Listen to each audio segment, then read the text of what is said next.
Let me calm your biggest fear today. You do not need advanced mathematics to become a data analyst. You only need the right level of mathematics that support clear thinking and decision making.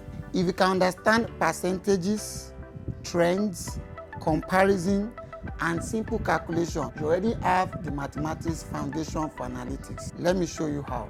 Mathematics is a tool in data analytics, not a barrier. You do not need calculus, trigonometry, or long complicated equations to succeed as a beginner in data analytics. What you need is confidence with basic concepts and the ability to connect numbers to decisions. Here are the parts of mathematics that matter most. Percentages and ratio, used to compare performance, track growth, and measure changes. Example, sales increased by 15% after a price adjustment. Averages and totals, used to summarize large amounts of data. Example, the average customer spend 5,000 naira monthly.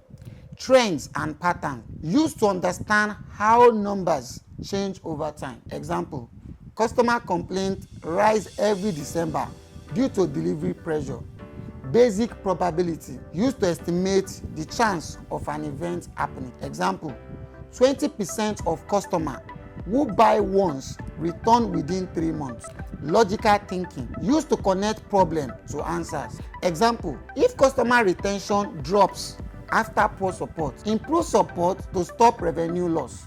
These concepts guide how you analyze data, make decisions, and communicate insights. They are simple to learn and grow naturally as you practice. Here is what surprised beginners. Many successful analysts did not love mathematics in school. They learned the useful parts, applied them to real problems, and grow from there. You do not need to master every part of mathematics before starting. Start with the basics, build confidence, and improve as you go. Mathematics helps you think, but the real value is your ability to explain what the number means. Mathematics supports analytics, it does not block it. You need clarity and logic more than advanced equations. Do not fear mathematics, use it as a guide for better thinking.